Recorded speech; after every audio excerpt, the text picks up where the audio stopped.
As many of you guys know, I have another YouTube channel, a few actually, but the one we're going to focus on now is my card games YouTube channel. And that's because I wanted to show you guys how I might go about editing something on the card game channel. I decided to make this video because it might give you guys some ideas for future slash show you guys a little bit of what might go into editing for a card game channel. Let's begin, shall we?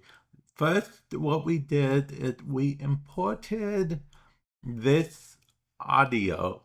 Technically, it did have video as well because we just quickly recorded it using OBS.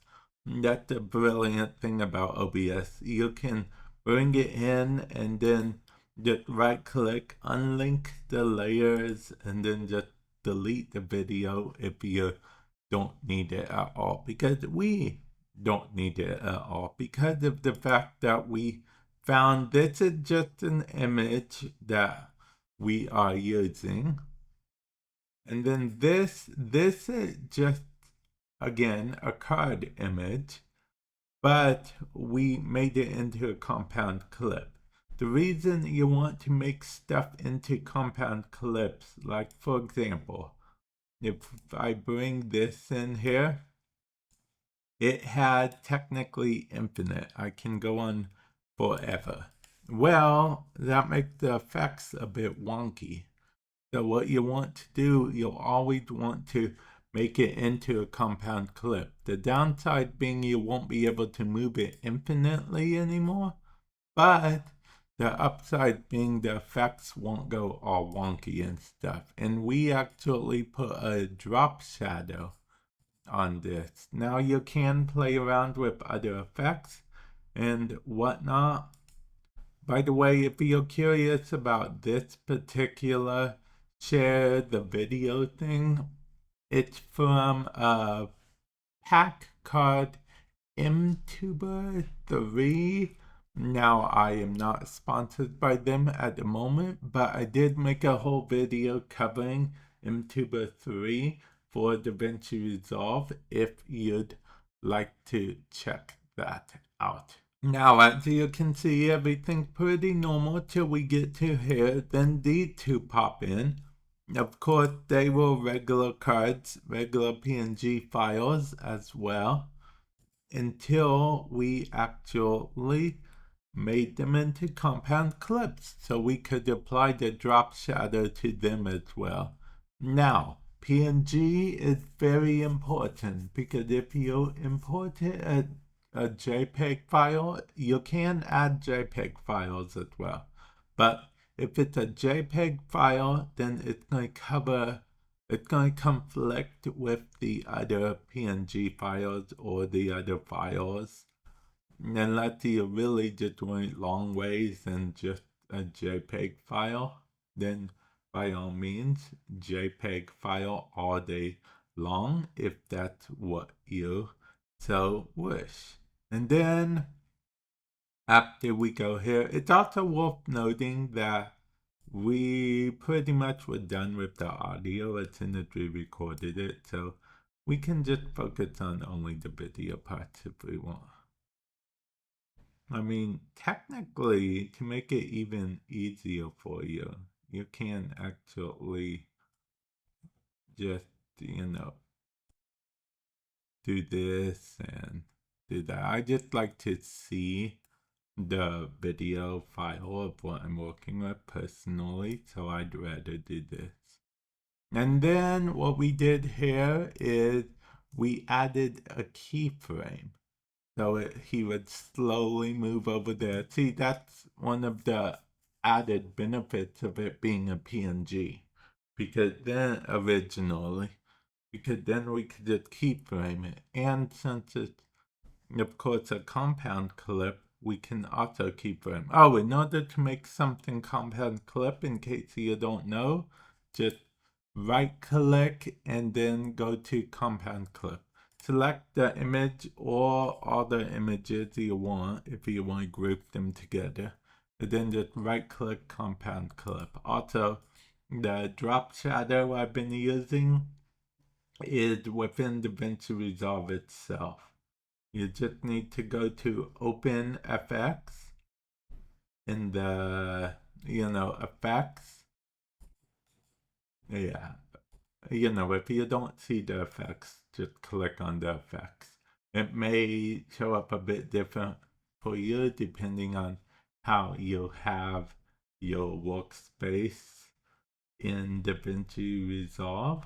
But then you can just search here for drop and you will see drop shadow. Just double click it to apply it to a certain thing. That's all you have to do, plain and simple. Just double click and it will apply it to one at a time.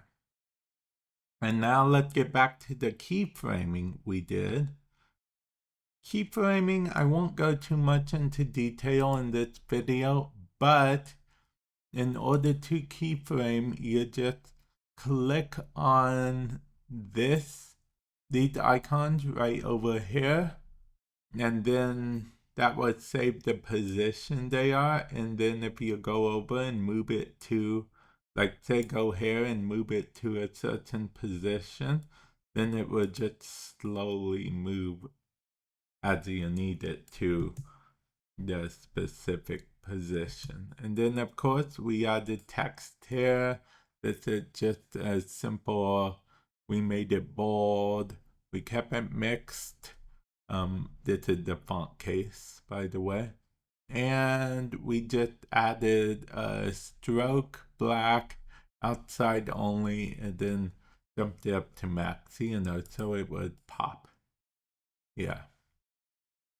So it would pop, because if we have it at 0, I mean, it's okay at 0, but I mean, it really just adds that extra. It may not seem visible, but I can assure you it probably does have that effect. And then this is where we actually screen recorded. Yeah. We did technically record this all in one thing, but I will be honest with you guys. I actually paused a bit because that's my secret. It's my little secret technique, if you will. I try to pause when I know that I'm going to be cutting X footage off or something. I just pause. I pause, go to the next area, so I know to cut it when I'm in between matches, because this is a card game channel. I'll pause, or rather I'll stop talking, because I know that I'm not going to use the in between matches footage, only the matches footage. And then if I say something and make a mistake, instead of stopping the recording and restarting it, I may just pause so I know that I made a mistake and I'm going to cut that part of it. So yeah, I recorded it all in one go, but decided to cut some of it and paused, or rather stopped talking, so I know where to go. I don't know why I keep saying pause. Technically, you can pause recordings in OBS now, but I find it easier to do it my way, honestly. And then once we get to the end there, we will, well, I'll hit Control Z real quick so we can have it at the end. There, we brought these back for one final talk about, because we're talking about them one final time, and that marks the end of the video. And honestly, have no clue if this video helped you guys or not. I just know that it's something that I wanted to make, so I did make it. If it didn't help you guys at all, let me know. Even I know it may seem odd to let me know if it didn't help you, but let me know if it helped you or it didn't. It will let me know if you guys want more of the type of my process type videos in the future.